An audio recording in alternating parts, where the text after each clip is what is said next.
नमस्कार दोस्तों, स्वागत है आपका महानदी क्लासेस में। आज इस वीडियो में हम पढ़ेंगे अमीन पटवारी भर्ती के सिलेबस में शामिल वन वर्ड सब्स्टिट्यूशन के बारे में। इस वीडियो में हम 100 से भी अधिक वन वर्ड सब्स्टिट्यूशन करने वाले हैं, तो आप वीडियो के अंत तक बने रहिए। चलिए वीडियो की शुरुआत करते हैं। देखते हैं पहला वर्ड,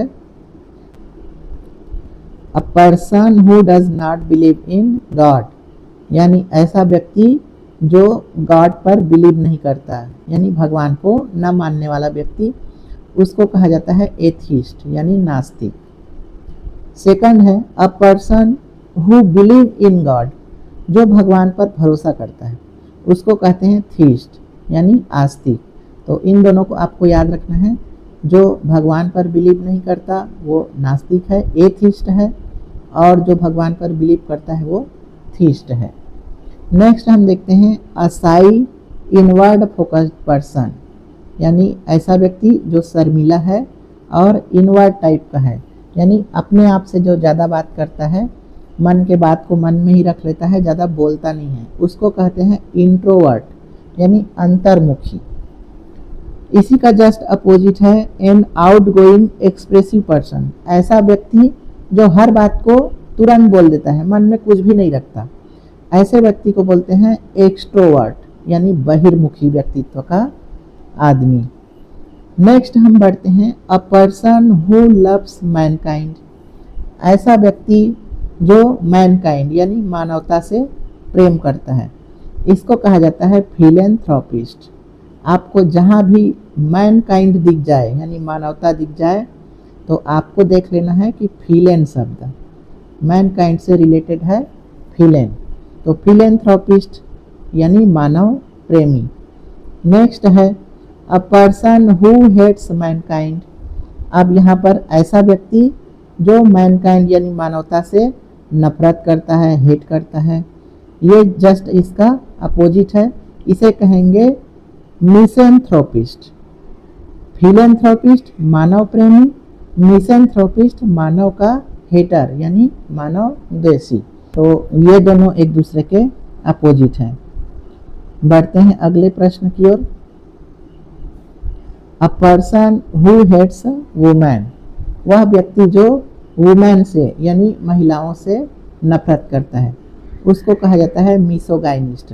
मिसो का मतलब हेटर, आपको याद रखना है, मिसो मतलब हेटर, और गाइनी का मतलब है महिला, फीमेल। इसीलिए आप देखे होंगे महिलाओं को जो चेकअप करते हैं उनको गायनिकोलॉजिस्ट बोला जाता है। ठीक है, तो आपको याद रखना है वुमेन यानी गायनी, मिसो मतलब हेटर, नफरत करने वाला, तो वुमेन हेटर इसको बोलेंगे मिसोगाइनिस्ट। नेक्स्ट है a person who knows everything, वह व्यक्ति जो सब कुछ जानता है, एवरीथिंग जानता है, तो उसको कहते हैं ओमनीसेंट यानी सर्वज्ञ। आपको याद रखना है ओमनी, जहाँ पर भी ओमनी आ जाए तो ओमनी का मतलब होता है ऑल यानी सब, तो सब कुछ जानने वाला वो होता है ओमनीसेंट, सर्वज्ञ। नेक्स्ट है a person who can do everything, वह व्यक्ति जो एवरीथिंग कर सकता है, हर चीज को कर सकता है, तो जो सब कुछ कर सकता है वो क्या है, ओमनीपोटेंट। पोटेंशियल से पोटेंट लिया गया है यानी शक्ति, तो ओमनीपोटेंट सर्वशक्तिमान, इसको आपको याद रखना है। ओमनी याद रखना है, ओमनी जहाँ भी दिख जाए, ओमनी का मतलब होता है ऑल यानी सभी, जो सारे काम कर सकता है, omnipotent. Next a person who is all present, all present यानी सब जगह जो प्रेजेंट रहता है, तो ऑल के लिए हो जाएगा ओमनी, और प्रेजेंट यानी सर्वव्यापी, हर जगह जो उपस्थित रहे। तो ये दोनों चीज़ क्या है, गॉड के लिए ही इसको बोला जाता है, सर्वव्यापी और सर्वशक्तिमान। Next a person who seize the positive side, ऐसा व्यक्ति जो केवल पॉजिटिव साइड को देखता है, उसको बोलते हैं ऑप्टिमिस्ट यानी आशावादी। ये हमेशा पॉजिटिव सोचते रहते हैं, पॉजिटिव देखते रहते हैं, तो इनको बोलते हैं ऑप्टिमिस्ट यानी आशावादी। नेक्स्ट इसी का अपोजिट है a person who seize the negative side, ऐसा व्यक्ति जो केवल नेगेटिव साइड देखता है उसको बोलते हैं पेसिमिस्ट यानी निराशावादी। तो ऑप्टिमिस्ट और पेसिमिस्ट ये दोनों एक दूसरे के अपोजिट हैं, इसको भी आपको ध्यान में रखना है। बढ़ते हैं आगे। अ person who loves himself excessively, ऐसा व्यक्ति जो खुद से एक्सेसिवली मतलब अत्यधिक लव करता है, प्रेम करता है, तो वह व्यक्ति जो खुद से बहुत ज़्यादा प्रेम करता है उसको बोलते हैं नार्सिसिस्ट यानी स्वप्रेमी या आत्मप्रेमी। तो इसको भी आपको याद रखना है। Next, a self centred person, ऐसा व्यक्ति जो सेल्फ सेंटर्ड है यानी मेरी मुर्गी के एक टांग वाला व्यक्ति, इसको कहा जाता है ईगोइस्ट यानी अहंकारी। ईगो से आप इसको रिलेट कर लेंगे, ईगो मतलब घमंड, अहंकार, तो उसी से बना है egoist. Next, a person who talks too much, वह व्यक्ति जो बहुत ज़्यादा बात करता है यानी टू मच बात करता है, बहुत ज़्यादा बात करने वाला, बातूनी, उसको कहा जाता है लोक्वेशियस यानी बहुवक्ता। तो इसको आपको ध्यान में रखना है। और इसी का अपोजिट है a person who speaks less, जो कम बात करता है, इसको बोलते हैं रेटिसेंट यानी संकोची। तो इन दोनों को आपको याद रखना है। A person who talks to much, जो बहुत ज़्यादा बात करे वो लोक्वेशियस है, और जो बहुत लेस बात करे, कम बात करे, वो रेटिसेंट है, संकोची है। नेक्स्ट है a person who cares for other selflessly, ऐसा व्यक्ति जो दूसरों की केयर करता है, अदर यानी दूसरा, केयर दूसरों की परवाह करता है, सेल्फलेसली, सेल्फलेसली मतलब निस्वार्थ, तो इसको कहा जाता है एल्ट्रस्ट यानी परोपकारी। तो ये आपको ध्यान में रखना है। Next, a person who practice severe self discipline, severe का मतलब होता है कड़ाई से, सेल्फ डिसिप्लिन मतलब आत्मसंयमी या जो सेल्फ डिसिप्लिन में रहता है। तो ऐसा व्यक्ति जो बहुत कड़ाई से आत्मसंयम का पालन करता है। एंड एब्सटेन फ्रॉम इंडल्जेंस, और जो इंडल्जेंस, इंडल्जेंस का मतलब है भोग विलास, जो भोग विलास से एब्सटेन रहता है यानी दूर रहता है, उसको बोलते हैं एसेटिक। एसेटिक मतलब तपस्वी। तो इसको भी आपको याद रखना है। बढ़ते हैं अगला। नेक्स्ट है a person with strong prejudiced believe, ऐसा व्यक्ति जो अपने प्रेजुडिस, प्रेजुडिस का मतलब होता है पूर्व धारणा, तो प्रेजुडिस आपको याद रखना है, पूर्व धारणा पर स्ट्रांगली बिलीव करता है, बहुत ज़्यादा बिलीव करता है, इसको बोलते हैं बाइगॉट यानी कट्टरपंथी। तो जो अपने पूर्व धारणा पर, प्रेजुडिस पर बहुत ज़्यादा, हद से ज़्यादा बिलीव करता है, उसको कहते हैं बाइगॉट यानी कट्टरपंथी। Next, a person who eats human flesh, वह व्यक्ति जो मानव के मांस को खाता है, ह्यूमन फ्लेश को खाता है, उसको बोलते हैं कैनिबल यानी नरभक्षी। Next, a person who eats too much, जो टू मच यानी बहुत ज़्यादा खाता है, इसको बोलते हैं ग्लूटन, अत्यधिक खाने वाला। तो मानव फ्लेश को यानी मनुष्य को खाने वाला ये होते हैं नरभक्षी, कैनिबल, और जो बहुत ज़्यादा खाते हैं उसको बोलते हैं ग्लूटन। ये आपको याद रखना है क्योंकि ये बहुत बार एग्जाम में पूछा गया है। Next, a person who is indifferent to pleasure और पेन, ऐसा व्यक्ति जो प्लेजर, प्लेजर मतलब होता है खुशी, सुख, और पेन, पेन यानी दर्द या दुख, तो वह व्यक्ति जो सुख और दुख से इनडिफरेंट रहता है यानी तटस्थ रहता है, उदासीन रहता है, उसको बोलते हैं स्टोइक यानी निरपेक्ष। तो वैसा व्यक्ति जो सुख और दुख से निरपेक्ष रहता है उसको बोलते हैं स्टोइक। अगला है a person who pretend to have moral standard, वह ऐसा व्यक्ति जो मोरल स्टैंडर्ड, मोरल स्टैंडर्ड मतलब होता है नैतिकता, अब प्रिटेंड यानी नाटक करना, दिखावा करना, तो वह व्यक्ति जो मोरल स्टैंडर्ड का यानी नैतिकता का दिखावा करता है उसको बोलते हैं हाइपोक्राइट यानी पाखंडी। तो ये आपको याद रखना है, हाइपोक्राइट पाखंडी जो मोरल स्टैंडर्ड का दिखावा करता है। नेक्स्ट है a person who loves book, वह व्यक्ति जो पुस्तकों से प्रेम करता है यानी जो दिन रात पुस्तकें पढ़ते रहता है उसको बोलते हैं बिब्लियोफाइल यानी पुस्तक प्रेमी। बिब्लियो मतलब बुक, फाइल मतलब प्रेमी। Next a person who hates book, ये इसका अपोजिट है, वह व्यक्ति जो बुक से नफरत करता है, जिसको पुस्तक पढ़ना बिल्कुल भी पसंद नहीं। तो ये हो जाएगा बिब्लियोफोब। फोब मतलब होता है डर, तो जो पुस्तकों से डरता है वो बिब्लियोफोब, और जो बुक से प्रेम करता है वो बिब्लियोफाइल। तो ये दोनों चीज़ आपको याद रखना। नेक्स्ट बढ़ते हैं अ person who can speak many language, ऐसा व्यक्ति जो बहुत सारी भाषाएं बोल सकता है उसको बोलते हैं पॉलीग्लॉट। पॉली का मतलब मल्टी, बहुत ज़्यादा, बहु, तो पॉलीग्लॉट बहुत सारे लैंग्वेज जानता है उसको बोलते हैं polyglot. Next a person who can not read और राइट, ऐसा व्यक्ति जो रीड और राइट यानी पढ़ और लिख नहीं सकता उसको बोलते हैं इलिटरेट यानी अशिक्षित। और ऐसा व्यक्ति जो पढ़ लिख सकता है तो इसी का अपोजिट हो जाएगा लिटरेट, यानी लिटरेट को हम बोलेंगे शिक्षित। तो ऐसा व्यक्ति जो पढ़ लिख सकता है वो लिटरेट है, और जो नहीं पढ़ लिख सकता वो है illiterate. Next a person who rights dictionary, वह व्यक्ति जो डिक्शनरी लिखता है उसको बोलते हैं लेक्सिकोग्राफर। ये कई बार पूछा गया है, इसको आपको बहुत ध्यान में रखना है, लेक्सिकोग्राफर यानी dictionary writer. A person who compile maps, वह व्यक्ति जो मानचित्र बनाता है उसको बोलते हैं कार्टोग्राफर। तो इन दोनों में आपको याद रखना है, लेक्सिकोग्राफर यानी डिक्शनरी लिखने वाला, कार्टोग्राफर यानी मैप बनाने वाला।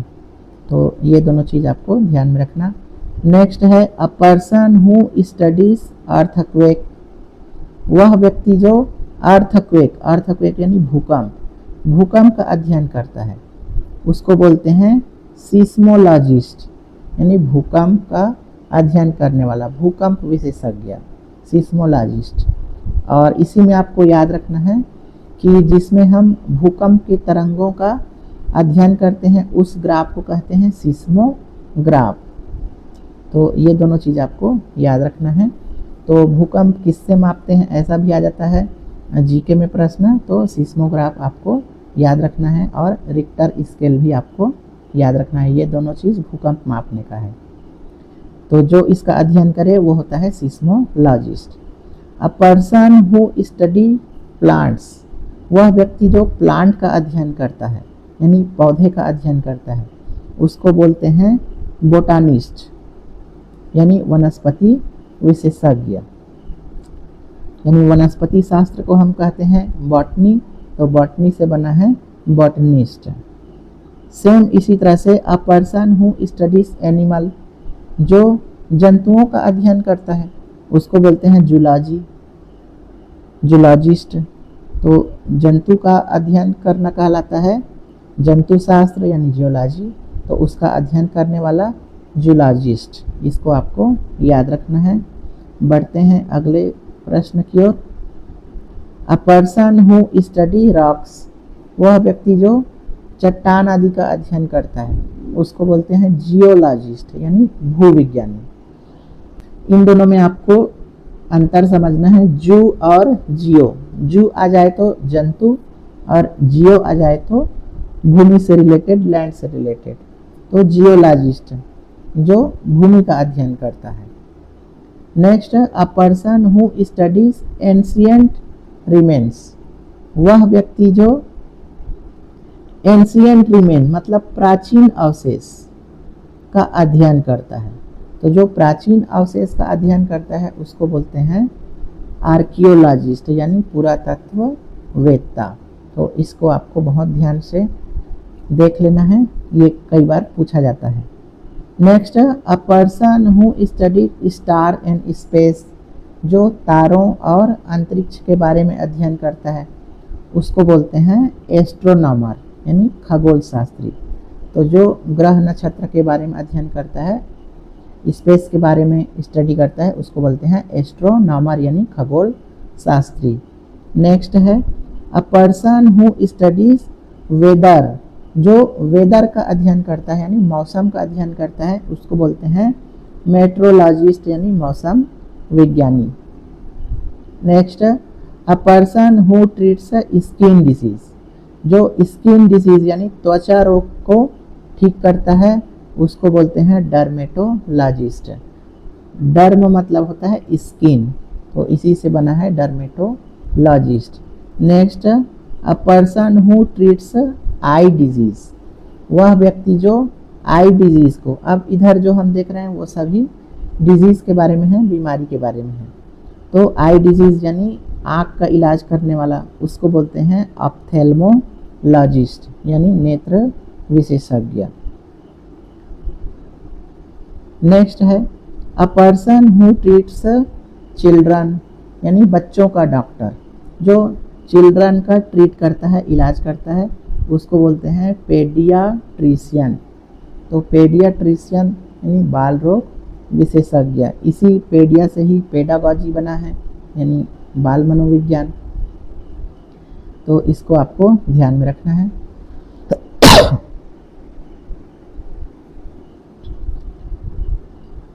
Next, a person who treats old people, जो बूढ़े व्यक्ति का ट्रीट करता है, इलाज करता है उसको बोलते हैं जेरियाट्रिशियन यानी वृद्ध रोग विशेषज्ञ।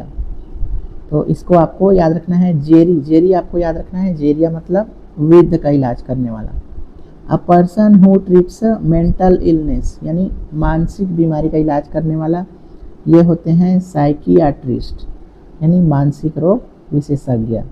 तो जो साइकियाट्रिस्ट होते हैं वो मेंटल इलनेस का इलाज करते हैं। अ person who treats heart disease, वह व्यक्ति जो हार्ट डिसीज यानी हृदय रोग को ठीक करे उसको बोलते हैं कार्डियोलॉजिस्ट। और जो ग्राफ बनता है हृदय का इस तरह से, इसको कहा जाता है cardiograph.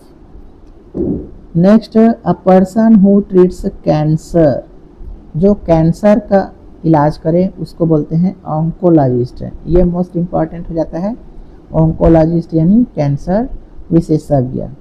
Next, a person who treats bones, bones मतलब हड्डी, जो हड्डी का ट्रीट करे, हड्डी का इलाज करे वो होता है आर्थोपेडिस्ट। आर्थो मतलब हड्डी होता है, तो आर्थोपेडिस्ट यानी हड्डी रोग विशेषज्ञ। और नेक्स्ट, ये बहुत इम्पॉर्टेंट है, a person who treats a female disorder यानी जो महिलाओं का इलाज करे उसको बोलते हैं गायनेकोलॉजिस्ट। गायनी मतलब होता है फीमेल या वुमेन, तो gynaecologist. Next, a person who treats kidney disease, जो किडनी के रोग का इलाज करे वो होता है नेफ्रोलॉजिस्ट। नेफ्रोलॉजिस्ट, नेफ्रॉन आपने सुना होगा साइंस में कि जो किडनी जो होती है उसमें जो छोटे छोटे जाली रहते हैं उसको बोलते हैं नेफ्रॉन, तो उसी से बना है nephrologist. A person who treats blood disease, blood disease यानी जो खून संबंधी बीमारी का इलाज करे उसको बोलते हैं हीमेटोलॉजिस्ट। आपको ब्लड जहाँ भी दिख जाए तो ब्लड का सीधा संबंध है हीमेटो, तो हीमेटोलॉजिस्ट यानी रक्त रोग विशेषज्ञ।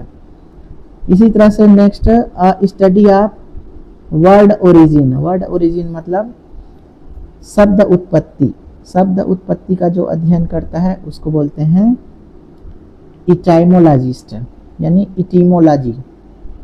तो शब्द उत्पत्ति शास्त्र यानी इटीमोलॉजी, इसको आपको ध्यान में रखना है। अब इधर जो हम पढ़ रहे हैं वो अध्ययन के बारे में है, स्टडी के बारे में है। तो स्टडी है तो स्टडी में हमेशा आपको लॉजी लास्ट में दिखेगा ही। तो नेक्स्ट देखते हैं, अ स्टडी ऑफ बर्ड यानी पक्षियों का अध्ययन। तो ये होता है ऑर्निथोलॉजी। ये भी कई बार पूछा जाता है, इसको आपको ध्यान में रखना है। नेक्स्ट, स्टडी ऑफ रिलीजन यानी धर्म का अध्ययन, तो धर्मशास्त्र कहते हैं इसको थियोलॉजी। थियो का मतलब गॉड, और गॉड और धर्म का सीधा सा रिलेशन है, तो स्टडी ऑफ रिलीजन यानी थियोलॉजी। थियो का मतलब आपको याद रखना है गॉड होता है। स्टडी ऑफ ह्यूमन माइंड, जो मानव मस्तिष्क का अध्ययन का होता है उसको बोलते हैं साइकोलॉजी। तो साइकोलॉजी मतलब मानव मस्तिष्क का अध्ययन यानी मनोविज्ञान। Next, the study of physical life, तो जो फिजिकल लाइफ का स्टडी होता है उसको बोलते हैं biology. Next, study of animal, animal का अध्ययन कहलाता है जूलॉजी यानी जंतु शास्त्र। और next, the study of plant, plant का अध्ययन कहलाता है बॉटनी।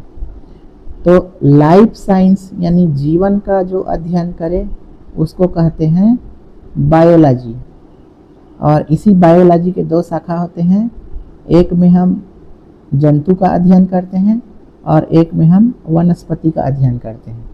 तो जंतु का अध्ययन कहलाता है जूलॉजी और वनस्पति का अध्ययन कहलाता है बॉटनी, और ये दोनों जिसमें शामिल होते हैं उसको कहते हैं बायोलॉजी। तो ये तीन चीज़ आपको याद रखना है यहाँ पर। नेक्स्ट है द स्टडी ऑफ स्टार्स यानी तारों का अध्ययन, ये कहलाता है एस्ट्रोनॉमी। बढ़ते हैं आगे। The study of rocks, soils and minerals यानी चट्टानों, मिट्टियों और खनिज लवण आदि का अध्ययन कहलाता है जियोलॉजी। जियोलॉजी मतलब जो भूमि का अध्ययन करे यानी भूगोल। नेक्स्ट है excavation and study of physical remains of early civilisation. Excavation का मतलब उत्खनन, उत्खनन और study of physical remain of early civilisation. Early civilisation यानी प्रारंभिक सभ्यता, तो प्रारंभिक सभ्यता के फिजिकल रिमेन्स यानी अवशेष का अध्ययन, और एक्सकेवेशन यानी उत्खनन। तो जिस स्टडी में प्राचीन सभ्यता का अध्ययन किया जाता है, अवशेषों का अध्ययन किया जाता है, उत्खनन किया जाता है, उसको बोलते हैं आर्कियोलॉजी यानी पुरातत्व। Next, the study of heredity of individual यानी जो किसी व्यक्ति के हेरिडिटी, हेरिडिटी का मतलब होता है आनुवांशिकता, तो आनुवांशिकता का अध्ययन करने वाला शास्त्र कहलाता है जेनेटिक्स यानी आनुवांशिक शास्त्र। तो इसको आपको याद रखना है कि जो हेरिडिटी का अध्ययन करने वाला शास्त्र कहलाता है genetics. Next, the scientific study of weather condition यानी मौसम का अध्ययन, तो मौसम का अध्ययन मेट्रोलॉजी, और इसका अध्ययन करने वाला मेट्रोलॉजिस्ट। तो ये आपको याद रखना है, जहाँ भी वेदर दिख जाए आपको मेट्रो देखना है। Next, the study of development of Mankind, तो मैनकाइंड मतलब मानव, और मानव मतलब एंथ्रो, एंथ्रो आपको देख लेना है, मैनकाइंड जहाँ पर भी दिख जाए। तो the study of development of Mankind यानी मानव सभ्यता के विकास का अध्ययन, तो ये कहलाएगा एंथ्रोपोलॉजी। नेक्स्ट है a place where birds are kept. अब इधर जो देख रहे हैं हम वो कहाँ पर निवास करते हैं उसको देख रहे हैं। अभी हमने देखा कि इन सब का स्टडी क्या कहलाता है, अब नेक्स्ट हम देखते हैं कि निवास स्थान क्या कहलाता है। A place where bird are kept, ऐसा स्थान जहाँ पक्षियों को रखा जाता है उसको बोलते हैं एवियरी यानी पक्षी गृह। एविस, एविस मतलब होता है पक्षी, तो एविस से बना है एवियरी, इसको आपको याद रखना है। तो पक्षी अगर दिखे तो आपको ढूंढना है एविस, तो एवियरी कहते हैं यानी पक्षी जहाँ पे रहता है। Next, a place where animals are kept, वह स्थान जहाँ पशुओं को रखा जाता है। तो पशुओं के रखने का स्थान, इसको बोलते हैं जू यानी चिड़ियाघर। Next, a place where coins are made, made मतलब निर्माण किया जाता है, और कॉइन यानी सिक्का, तो सिक्का ढालने का स्थान यानी सिक्का निर्माण करने का स्थान, इसको कहा जाता है मिंट या टकसाल। तो हिंदी भी आपको याद रखना है, कभी कभी ये क्वेश्चन हिंदी में भी आ जाता है कि सिक्का निर्माण कहाँ पर होता है, तो टकसाल में। Next, a place where bread is made, तो ब्रेड जहाँ पर बनता है ये बहुत इजी है, बेकरी, बेकरी कहते हैं उसको। अ प्लेस ऑफ रेसिडेंस यानी निवास स्थान, तो निवास स्थान को कहते हैं abode. Next, a place where weapons are kept, ये मोस्ट इम्पॉर्टेंट है, जहाँ पर वेपन्स को रखा जाता है, हथियारों को रखा जाता है, उसको कहते हैं आर्सेनल यानी शस्त्रागार। इसको आप मोस्ट IMP लगा लीजिए, आर्सेनल यानी शस्त्रागार। A place where soldiers live, जहाँ पर सोल्जर रहते हैं, तो ये दोनों एक दूसरे से रिलेटेड है, शस्त्रागार यानी आर्सेनल, और जहाँ पर सैनिक रहते हैं उसको बोलते हैं बैरक यानी छावनी। बढ़ते हैं आगे, अ प्लेस ऑफ रिफ्यूज, तो रिफ्यूज का मतलब होता है शरण और सेफ्टी या सुरक्षा, तो शरण या सुरक्षा का स्थान यानी शरण स्थल, तो इसको कहते हैं असाइलम। ये भी मोस्ट इम्पॉर्टेंट है, इसको भी बहुत ध्यान से देख लीजिए। असाइलम यानी शरण स्थल, यानी जहाँ पर शरण दिया जाता है, सुरक्षा दिया जाता है, उसको कहते हैं asylum. A place where monks live, वह स्थान जहाँ मॉन्क्स रहते हैं, मॉन्क मतलब बौद्ध भिक्षु, उसको कहा जाता है मोनेस्ट्री यानी बौद्ध मठ। Next, a large bedroom for multiple people, यानी एक बहुत बड़ा बेडरूम जहाँ पर मल्टीपल पीपल के लिए रहता है, यानी ऐसा हाल जहाँ पर बहुत सारे लोगों के लिए बिस्तर लगा रहता है, इसको बोलते हैं डॉर्मिट्री। डॉर्मिट्री मतलब शयन गृह, इसको आपको याद रखना है। इसमें एक बहुत बड़ा हाल रहता है और इसमें बेड लगा रहता है, जैसे लॉज वगैरह में आप लोग जाएंगे तो वहाँ डॉर्मिट्री भी बना रहता है, जो कि सस्ता रहता है, 100-150 में आप रात भर रुक सकते हैं। Next, a place where animal are kept, वह स्थान जहाँ एनिमल्स को रखा जाता है, इसको बोलते हैं मेनाजरी यानी पशुशाला। जू, जू का मतलब जहाँ जंगली जानवरों को रखा जाता है वो जू होता है, और ये क्या है, मेनाजरी, ये पशुशाला है। Next, a place where fruit trees are grown, वह स्थान जहाँ पर फ्रूट और ट्रीज वृद्धि करते हैं, बढ़ते हैं, यानी एक स्पेशल स्थान, उसको बोलते हैं ऑर्चर्ड। ऑर्चर्ड यानी फलोद्यान। Next, a safe place often for wildlife or refugees, यानी ऐसा सेफ स्थान, सुरक्षित प्लेस जहाँ पर अक्सर वाइल्ड लाइफ यानी जंगली जीव और रिफ्यूजीज शरणार्थी, तो जहाँ पर वाइल्ड लाइफ या फिर शरणार्थियों को रखा जाता है, ऐसा सुरक्षित स्थान, इसको बोलते हैं सेक्चुअरी यानी अभयारण्य। तो आप लोग ने सुना होगा, अभयारण्य सुना होगा, जहाँ पर जंगली जानवरों के लिए एक सुरक्षित स्थान, जंगल को घेर के रखा जाता है, तो ये होते हैं सेक्चुअरी यानी अभयारण्य। नेक्स्ट,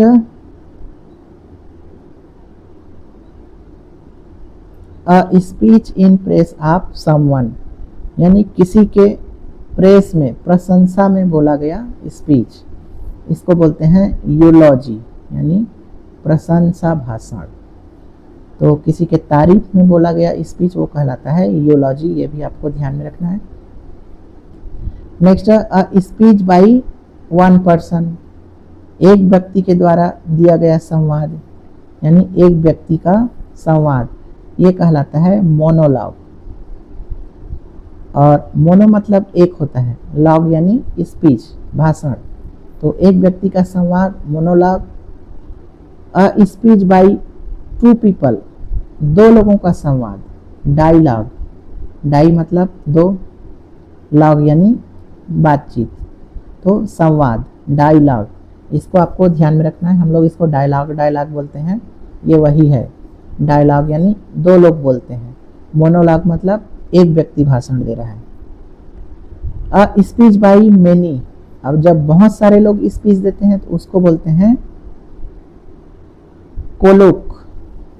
ये आपको याद रखना है, कोलोक यानी बहुसंवाद। तो एक व्यक्ति स्पीच दे तो मोनोलॉग, दो व्यक्ति स्पीच दे तो डायलॉग, बहुत सारे लोग स्पीच दे तो कोलॉक।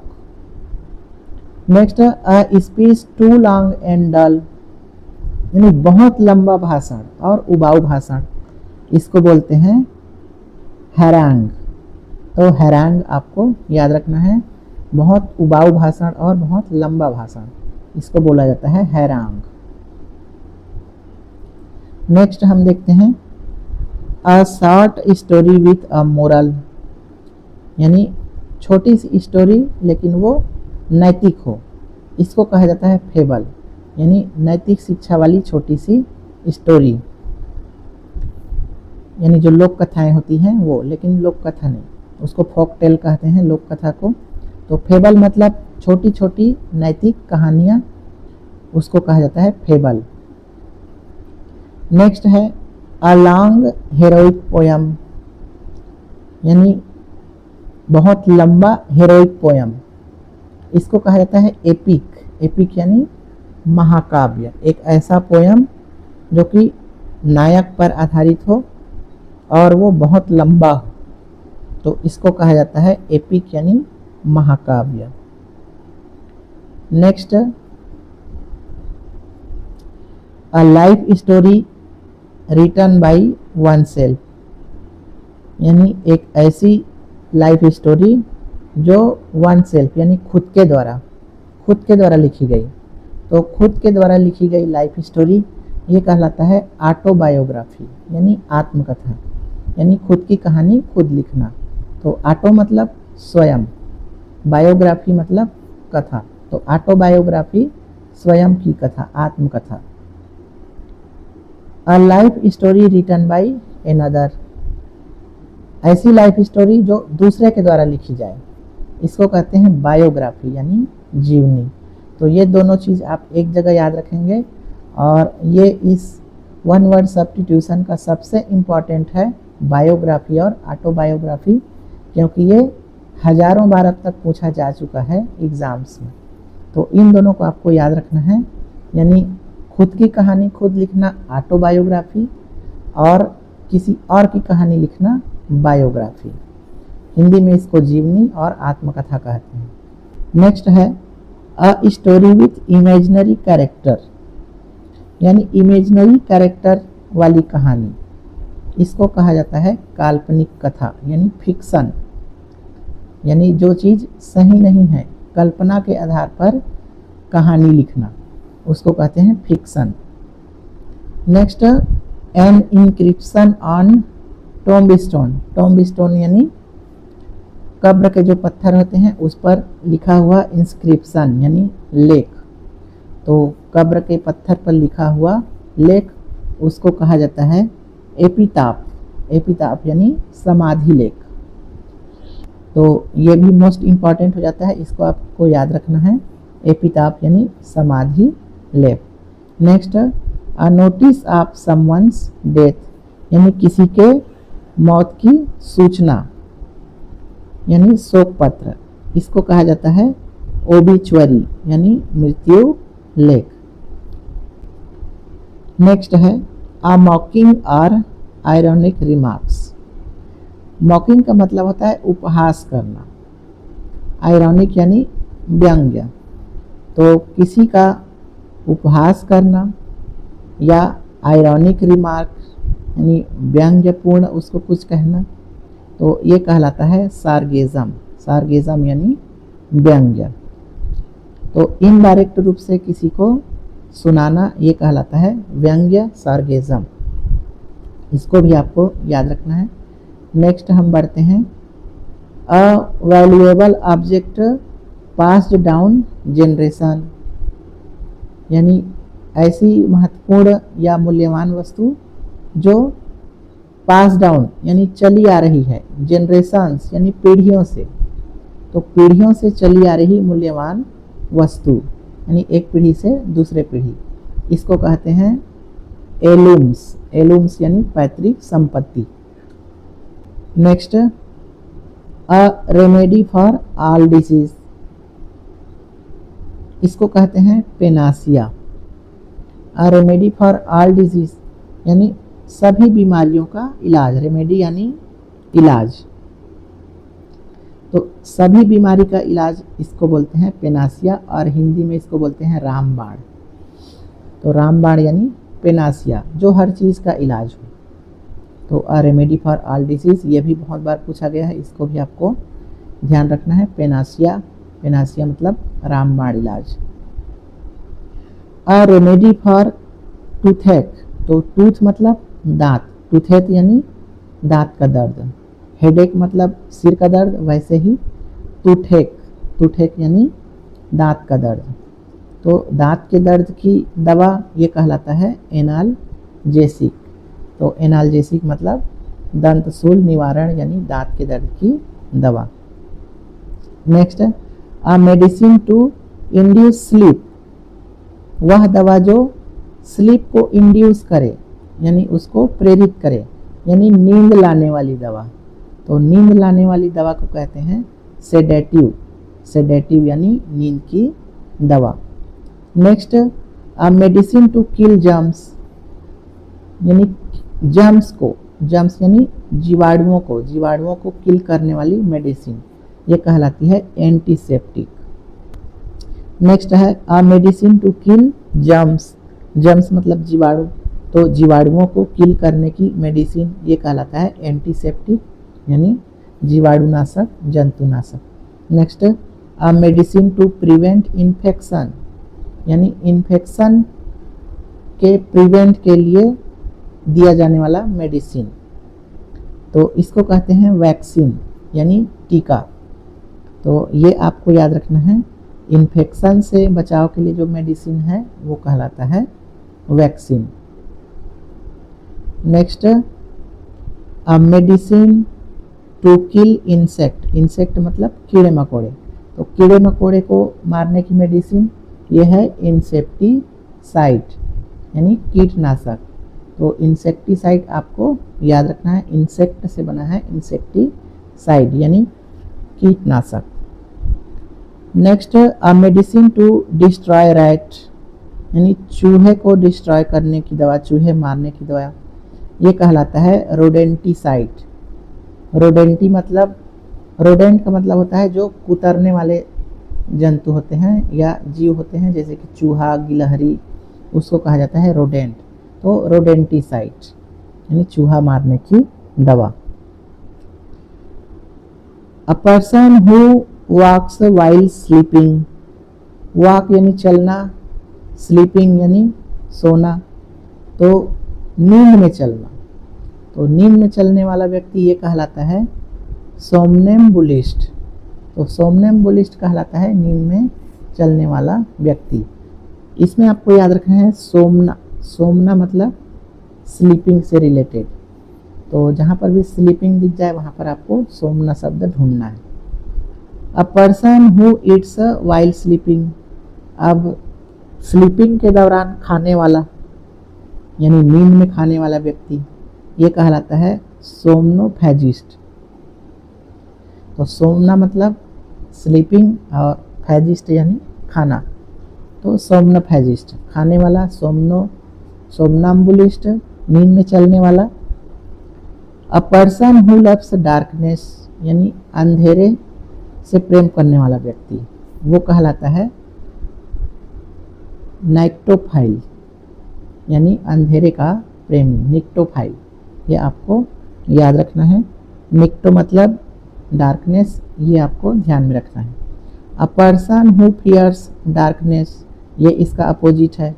पहले वाला है डार्कनेस लवर, तो ये क्या है, डार्कनेस फियर यानी डार्कनेस से डरने वाला, तो ये होगा निक्टोफोब, और ऊपर वाला निक्टोफाइल।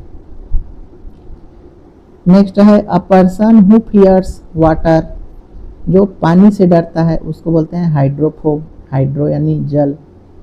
तो ये आपको बहुत ध्यान से याद रखना है फोब वाला, क्योंकि ये बहुत बार एग्जाम में पूछा जाता है।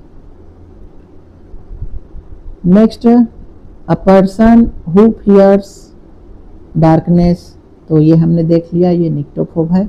A person who fears water यानी जल से डरने वाला, हाइड्रोफोब। अब यहाँ से देखते हैं हम लोग, a person who fears height यानी ऊंचाई से डरने वाला, इसको बोलते हैं एक्रोफोबिक यानी ऊंचाई से डरने वाला। और फियर ऑफ हाइट यानी ऊंचाई का डर, तो ये हो जाएगा एक्रोफोब।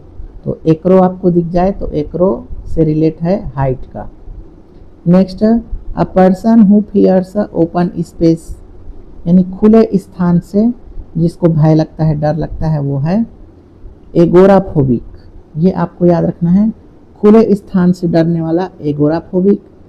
और जो कन्फाइंड स्पेस यानी संकरे स्थान से डरने वाला, तो a person who fears confined space, ये दोनों एक दूसरे के अपोजिट हैं, तो इसको कहा जाता है क्लास्ट्रोफोबिक यानी संकीर्ण स्थान से डरने वाला। तो एगोराफोबिक खुले स्थान का भय और क्लास्ट्रोफोबिक संकीर्ण स्थान का भय, तो ये भी आपको याद रखना है। नेक्स्ट है a person who fears spider यानी मकड़ी से डरने वाला आदमी, ये होता है एराक्नोफोबिक यानी मकड़ी का भय, एराक्नोफोबिक आपको याद रखना है। A person who fears snakes, सांप का भय, इसको बोलते हैं ओफियोफोबिक। ओफियो मतलब स्नेक होता है, ये भी आपको याद रखना है। तो ओफियो जहाँ पर भी दिख जाए तो आपको स्नेक लगाना है। हो सकता है कि स्टडी ऑफ स्नेक आ जाए तो आपको देखना है कि ओफियोलॉजी कहाँ पर है। इसी तरह से अब आगे जो हम देख रहे हैं वो तंत्र यानी शासन से रिलेटेड है, और ये मोस्ट इम्पॉर्टेंट है, इसको आपको याद रखना है। प्रश्न यहीं से ज़्यादातर पूछा जाता है, एक ना एक प्रश्न यहाँ से बनता ही है। अ गवर्नमेंट बाई पीपल यानी लोगों का शासन, इसको बोलते हैं डेमोक्रेसी यानी लोकतंत्र। ये ऐसे भी आ जाता है कि अ government by the people, of the people, इस तरह से, तो आपको लगा देना है democracy. A government by one person यानी एक व्यक्ति का शासन, ये कहलाता है ऑटोक्रेसी यानी एक तंत्र। तो जहाँ पर एक व्यक्ति का शासन हो वो कहलाता है autocracy. A government by rich people, rich people यानी धनवान लोगों का शासन, ये कहलाता है प्लूटोक्रेसी यानी धनतंत्र। तो आपको याद रखना है प्लूटो का संबंध रिच से है। Next a government by few people यानी कुछ ही लोग शासन चलाते हैं, तो कुछ लोगों का शासन यानी जो 2-4 लोग रहते हैं उन्हीं का चलता है, इसको कहा जाता है ओलिगार्सी। तो ये भी मोस्ट इम्पॉर्टेंट है, फ्यू पीपल का शासन ओलिगार्सी, रिच पीपल का शासन प्लूटोक्रेसी, वन पर्सन का शासन ऑटोक्रेसी, और लोगों का शासन यानी लोकतंत्र डेमोक्रेसी। नेक्स्ट है अ गवर्नमेंट बाई प्रीस्ट, प्रीस्ट मतलब होता है पादरी, चर्च में जो उनके धर्मगुरु रहते हैं प्रीस्ट, वो होते हैं पादरी, तो उनका शासन कहलाता है थियोक्रेसी यानी धर्मतंत्र। नेक्स्ट है अ गवर्नमेंट बाई नोबल, तो आपको याद रखना है नोबल मतलब रईस यानी जो राजा से संबंधित है, नोबल मतलब शाही, तो ऐसे शासन को कहते हैं एरिस्टोक्रेसी यानी अभिजात तंत्र, इसी को कहा जाता है कुलीन तंत्र। तो अभिजात वर्ग का शासन यानी कुलीन तंत्र का शासन ये कहलाता है aristocracy. Next a government without ruler. अब ये यहाँ पर बिना रूलर के शासन, यानी शासक है ही नहीं, कोई शासन नहीं है, सब अपने आप चल रहा है, जो जैसा मर्जी पा रहा है वैसा ही कर रहा है। इसको बोलते हैं एनार्की, यानी अराजकता। तो जहाँ पर कोई किसी के नहीं सुनता उसको कहते हैं एनार्की, यानी अराजकता। बढ़ते हैं आगे। अ गवर्नमेंट बाई ऑफिशियल, यानी ऑफिशियल शासन, ये कहलाता है ब्यूरोक्रेसी, यानी नौकरशाही। नेक्स्ट है अ गवर्नमेंट बाई मिलिट्री, यानी मिलिट्री का शासन, यानी सैन्य शासन, इसको कहते हैं जूनटा। ये सबसे यूनिक लग रहा है, अलग लग रहा है, तो ये मोस्ट इम्पॉर्टेंट हो जाता है, इसको आपको याद रखना है। तो मिलिट्री तंत्र यानी सैन्य शासन, ये कहलाता है junta. A government by mob, mob का मतलब भीड़, तो भीड़ तंत्र यानी भीड़ का शासन, ये कहलाता है ओक्लोक्रेसी, यानी भीड़ तंत्र। ये भी मोस्ट इम्पॉर्टेंट है, इसको भी आपको याद रखना है। अगला है अ thing that can not be seen, यानी ऐसी वस्तु जो दिखाई न दे, कैन नॉट बी सीन, तो ये कहलाएगा इनविजिबल, अदृश्य। तो जो दिखाई न दे वो इनविजिबल, और जो दिखाई दे वो विजिबल, तो ये आपको याद रखना है। Next a thing that can not be heard, तो हर्ड मतलब हियर मतलब सुनना, हर्ड यानी सुनाई देना, तो कैन नॉट बी हर्ड यानी सुनाई न दे, तो जो सुनाई न दे वो है इनऑडिबल, और जो सुनाई दे वो है ऑडिबल। तो ऑडियो से ऑडिबल बना है, ऑडियो आपको याद रखना है, ऑडियो यानी जिसको हम सुनते हैं श्रव्य, तो इनऑडिबल अश्रव्य। इसी तरह से अ thing that can not B red, जो रेड न किया जा सके यानी पढ़ा न जा सके, तो जो पढ़ा न जा सके वो है अपठनीय, और इसको कहते हैं इलेजिबल। तो ये भी मोस्ट है, ये कई बार पूछा गया है, इलेजिबल यानी जो पढ़ा न जा सके उसको क्या कहते हैं, इलेजिबल, अपठनीय। Next a thing that can not be avoided, जो अवॉइड न किया जा सके, तो अवॉइड न किया जा सके वो कंपलसरी है, अनिवार्य है, इसको बोलते हैं इनएविटेबल। तो यहाँ पर अवॉइड से बना है एविटेबल, तो इनएविटेबल जो अवॉइड न किया जा सके यानी अनिवार्य।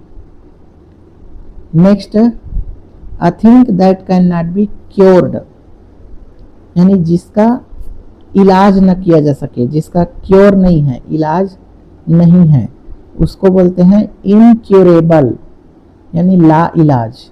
यहाँ पर अलाभ लिखा गया है, लेकिन इसका एग्जैक्ट वर्ड हो जाएगा ला इलाज। जैसे ला इलाज बीमारी होता है जिसका कोई इलाज नहीं होता, तो ये वही है। अ thing that can not be cured, जो इलाज न किया जा सके, तो incurable. Next a thing that can not be defeated, defeated मतलब जिसको हराया न जा सके, तो डिफीट मतलब हार या हराना, तो जिसको हराया ना जा सके वो है इनविंसिबल, यानी अजेय। तो ये भी आपको याद रखना है। Next a thing that can not be changed, जिसको चेंज न किया जा सके, ये होता है इनम्यूटेबल। म्यूटेबल, म्यूटेशन आपने सुना होगा साइंस में, म्यूटेशन मतलब जो परिवर्तन हो जाना, परिवर्तन हो जाना मतलब म्यूटेशन कहते हैं उसको। तो इसका अपोजिट इम्यूटेबल यानी अपरिवर्तनीय, जिसको चेंज न किया जा सके, तो immutable. Next a thing that can not B believed, believe मतलब विश्वास करना, तो जिसका विश्वास न किया जा सके वो होता है इनक्रेडिबल, अविश्वसनीय, यानी जिस पर विश्वास न हो, तो ये है अविश्वसनीय, इनक्रेडिबल। इनक्रेडिबल छत्तीसगढ़ कहा जाता है, आपको याद होगा। Next the killing of one's brother, अब इधर जो है ये किलिंग वाला है, तो ये भी मोस्ट इम्पॉर्टेंट है, इसको आपको ध्यान में रखना है। मैंने सभी चीज़ों को एक जगह इसीलिए लिख दिया है ताकि आपको एक जगह दिखता है तो वो अच्छे से याद रहता है। तो आपको याद रखना है साइट, CID साइड, साइड का मतलब होता है डेथ यानी हत्या। तो killing of one's brother, brother यानी भाई की हत्या, इसको कहते हैं फ्रैट्रिसाइड। तो फ्रैट्री से आप ब्रदर रिलेट कर लेना, तो फ्रैट्रिसाइड, फ्रैट्री से फादर रिलेट नहीं करना है ना, फ्रैट्री से ब्रदर रिलेट करना है। तो किलिंग ऑफ वंस ब्रदर यानी किसी के द्वारा भाई की हत्या, तो फ्रैट्रिसाइड यानी भ्रातृ हंता।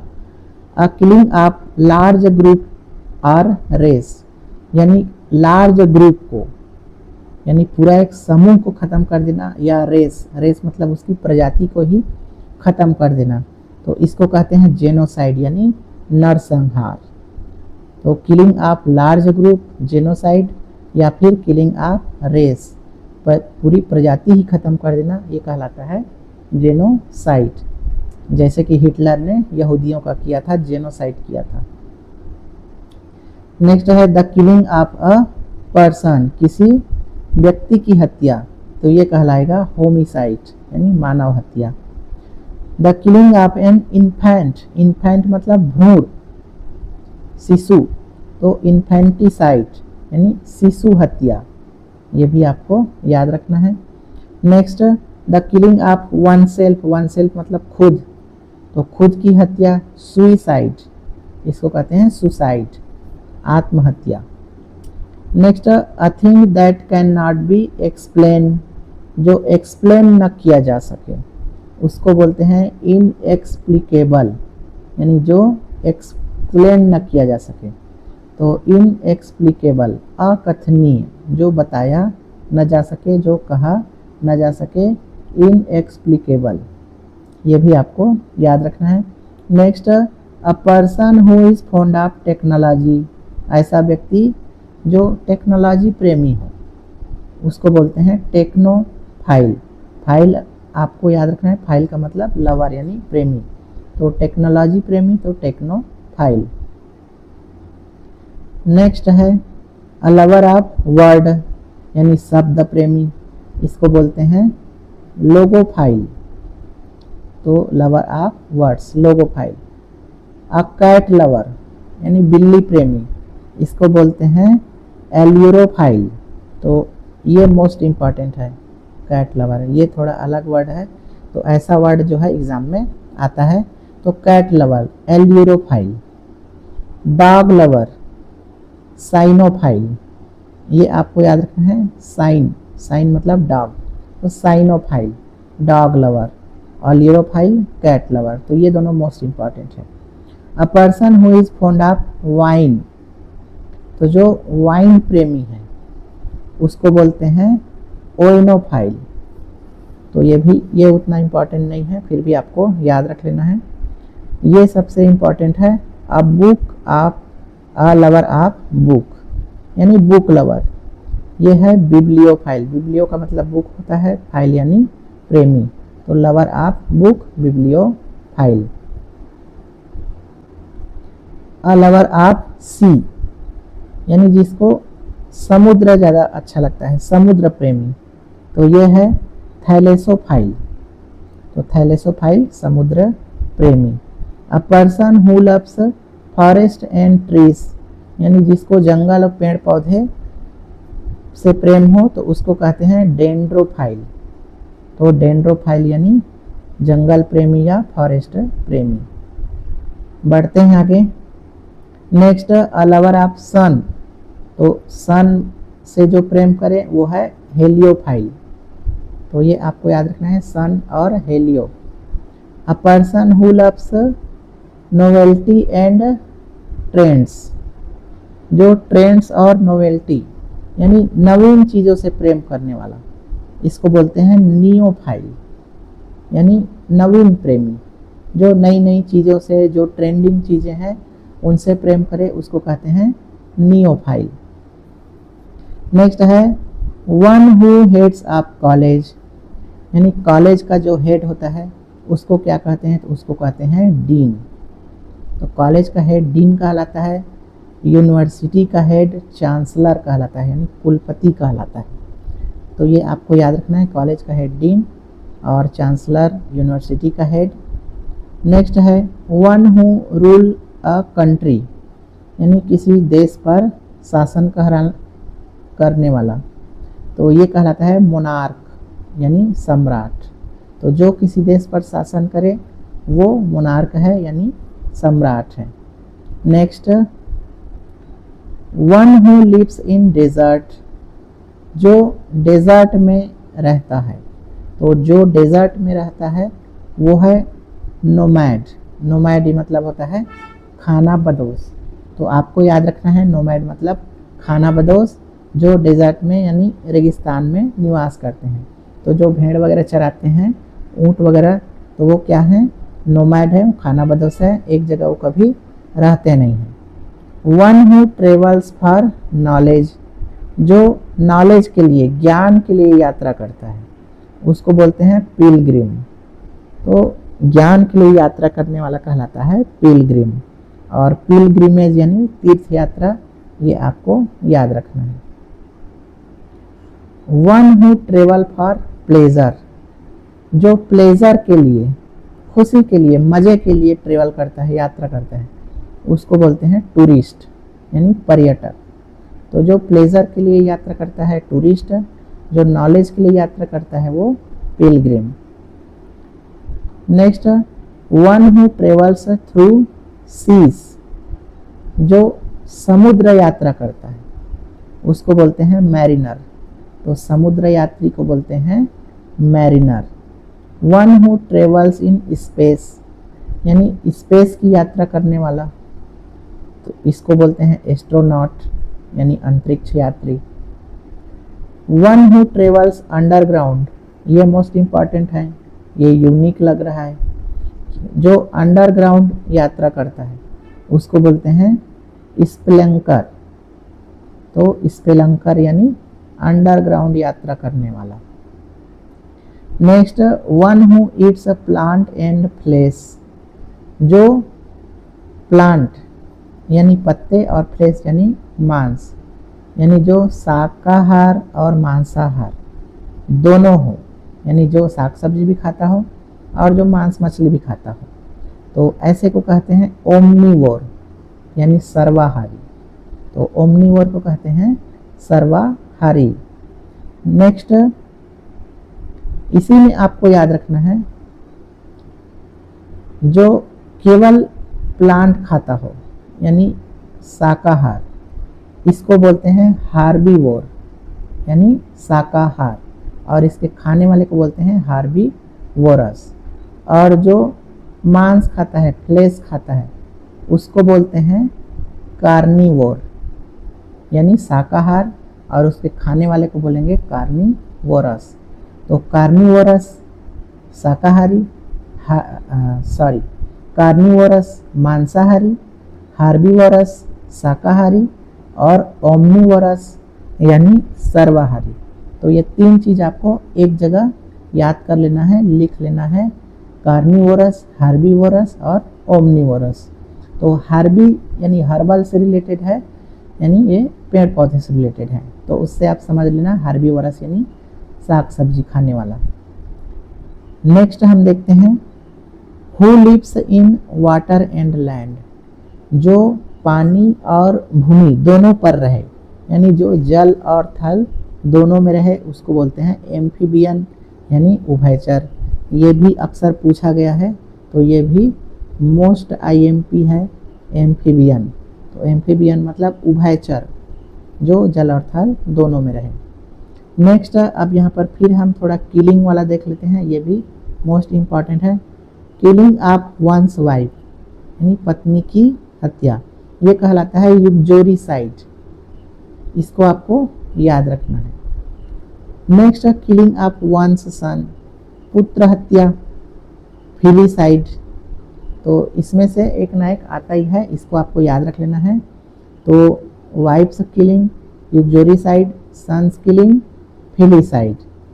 किलिंग ऑफ वंस इन्फेंट, इसको हमने देख लिया है, infanticide.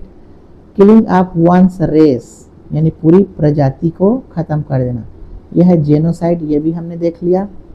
Killing of insect, insect को मारना, इंसेक्टिसाइड कीटनाशक। किलिंग ऑफ प्लांट यानी प्लांट को मारना, शाकनाशी तो ये हर्बिसाइड। तो हर्बल मतलब प्लांट, इसको आपको याद रखना है। Next, killing of self by fire, यानी खुद को आग में जलाकर मार देना, तो ये कहलाता है सेल्फ इमोलेशन यानी आत्मदाह। तो आत्मदाह यानी सेल्फ इमोलेशन, फायर से खुद को जला लेना। नेक्स्ट देखते हैं, one who eat human flesh, तो मनुष्य को खाने वाला यानी नरभक्षी, कैनिबल, ये हमने सबसे शुरू में देख लिया था। वन हु फियर डार्कनेस, ये भी हमने देखा, निक्टोफोब, अंधेरे से डरने वाला। वन हु फियर्स लाइट, यानी जो लाइट से डरता है। तो इन दोनों को यहाँ पर हम एक जगह देख लेते हैं, अंधेरे से डरने वाला निक्टोफोब और लाइट से डरने वाला फोटोफोब। तो फोटो मतलब प्रकाश होता है, ये आपको याद रखना है, और निक्टो मतलब अंधेरा होता है। तो फोटो से ही फोटोसिंथेसिस, प्रकाश संश्लेषण बनता है, तो वहाँ से आप याद रख लीजिए, फोटो मतलब प्रकाश। तो फोटोफोब, प्रकाश से डर लगता है। One who fears spider, spider यानी मकड़ी से डरने वाला, तो एराक्नोफोब, ये भी हमने देख लिया। स्नेक वाला भी देख लिए हैं, हाँ ये हमने नहीं देखा है। स्ट्रेंजर से डरने वाला, वन हु फियर्स स्ट्रेंजर्स यानी अजनबियों से, विदेशियों से डरने वाला, इसको बोलते हैं जेनोफोब। तो ये आपको याद रखना है, स्ट्रेंजर्स यानी विदेशियों से डरने वाला तो जेनोफोब, और फॉरेनर से लव करने वाला जेनोफिल। तो जेनोफाइल यानी ये फाइल मतलब प्रेमी, जेनो मतलब फॉरेनर, विदेशी। तो ये दोनों चीज़ को आपको एक जगह देख लेना है। फियर ऑफ बुक, ये भी देख लिया हमने। बिब्लियोफोब, फोब यानी डर, बिब्लियो यानी बुक। अब इधर फियर वाला हम देखते हैं, वन हु फियर ब्लड, जिसको खून से डर लगता है, खून देख के बेहोश हो जाते हैं। तो जहाँ पर भी ब्लड आए तो ब्लड में आपको देखना है हीमो, हीमो मतलब ब्लड, तो हीमोफ्लोड, रक्त से डरने वाला। और जिसको ब्लड से लव हो, ब्लड प्रेमी, तो ये हो जाएगा हीमोफिल। तो हीमोफिल और हीमोफोब दोनों आपको याद रखना है। One who loves self excessively, ये भी हमने शुरू में देख लिया, जो खुद से बहुत ज़्यादा प्रेम करे, narcissist. One who walks sleep, ये भी देख लिया है, somnambulist. One who unable to pay डेप्ट, ये मोस्ट इम्पॉर्टेंट है, ये हमने नहीं देखा। तो जो अपने डेप्ट यानी अपने ऋण को चुकाने में अनेबल है, तो उसको बोलते हैं इंसॉल्वेंट यानी दिवालिया। जिसके पास पैसा ही नहीं है वो ऋण कहाँ से चुकाएगा, तो इसको बोलते हैं दिवालिया यानी इंसॉल्वेंट। यह भी मोस्ट इम्पॉर्टेंट है, पूछा जाता है। नेक्स्ट अब हम आगे बढ़ते हैं, one who loves new things, जो नए चीज़ों से प्रेम करे, neophile. One who hates new thing, जो नए चीज़ों से नफरत करे, neophobe. One who fear close space, तो ये भी हमने देख लिया, क्लास्ट्रोफोब, सक्रिय स्थान से डरने वाला। और ओपन स्पेस से डरने वाला, ये भी हमने देख लिया, एगारोफोब। और नेक्स्ट देखते हैं हम, one who fear Heights, height से डरने वाला एक्रोफोब। तो ये रिपीट हो रहा है इसलिए इसको ज़्यादा हम नहीं देखेंगे। पानी से डरने वाला हाइड्रोफोब, फायर से डरने वाला, ये हमने नहीं देखा था, है ना। तो ये जितना डरने वाला है वो एक जगह देख लिया। तो हाइट से डरने वाला एक्रोफोब, वाटर से डरने वाला हाइड्रोफोब, इसी तरह से फायर, आग से डरने वाला, तो फायर मतलब पायरो होता है, ये आपको याद रखना है, पायरोफोब, अग्नि भयग्रस्त। Next, one who speak the truth, जो सत्य बोलता हो, सत्य बोलने वाला, इसको बोलते हैं वेरासियस, सत्यवादी। तो ये भी मोस्ट इम्पॉर्टेंट हो जाता है, तो जो हमेशा सत्य बोलता है उसको बोलते हैं veracious. One who can not speak, जो बोल नहीं सकता। अब हम अपने वीडियो के आखिरी पड़ाव की ओर बढ़ रहे हैं, तो इधर भी आपको बहुत ध्यान से देखना है। तो one who can not speak, जो बोल नहीं सकता, उसको बोलते हैं गूंगा यानी डम। One who can not here, जो सुन नहीं सकता, तो इसको बोलते हैं डीफ यानी बहरा। वन हु कैन नॉट सी, जो देख नहीं सकता, तो ब्लाइंड यानी अंधा। तो ये तीनों चीज़ एक जगह आप देख लेंगे। Next, one who knows many arts, जो बहुत सारी कलाएं जानता हो, बहुत सारे जिसके अंदर प्रतिभा हो, उसको बोलते हैं वर्सेटाइल यानी बहुगुण प्रतिभा यानी बहुप्रतिभाशाली। तो कई लोग रहते हैं वर्सेटाइल पर्सनालिटी के रहते हैं जिनको बहुत सारी चीज़ें आती है, तो ऐसे लोगों को बोला जाता है versatile personality. Next, one who knows law, जो कानून जानता है यानी कानून का जानकार, उसको बोलते हैं लॉयर यानी वकील। तो कानून के जानकार को वकील कहते हैं। और one who argue cases in court, और जो कोर्ट में न्यायालय में केस लड़ता है उसको बोलते हैं एडवोकेट यानी अधिवक्ता। तो वकील और अधिवक्ता में ये अंतर है कि वकील कानून का जानकार होता है लेकिन वो कोर्ट में केस नहीं लड़ता है, जबकि अधिवक्ता उसको कहते हैं जो कोर्ट में आर्ग्यू करता है। तो ये आपको याद रखना है। और आज का जो लास्ट हमारा वन वर्ड सब्स्टिट्यूशन है वो है one who is new in any field, जो किसी भी क्षेत्र में नया हो तो उसको बोलते हैं नोवाइस यानी नौसिखिया। तो इसको आपको याद रखना है, नोवाइस यानी नौसिखिया, जो किसी भी क्षेत्र में नया हो। तो इस तरह से हमने 100 से भी अधिक वन वर्ड सब्स्टिट्यूशन इस वीडियो में देखा। आगे भी इसी तरह से मैं वीडियो लाते रहूँगा। अगर आपको ये वीडियो अच्छा लगा तो चैनल को सब्सक्राइब कीजिए, साथ में बेल आइकन भी दबाइए और वीडियो को लाइक कीजिए, शेयर कीजिए। मिलते हैं नेक्स्ट वीडियो में। बहुत बहुत धन्यवाद।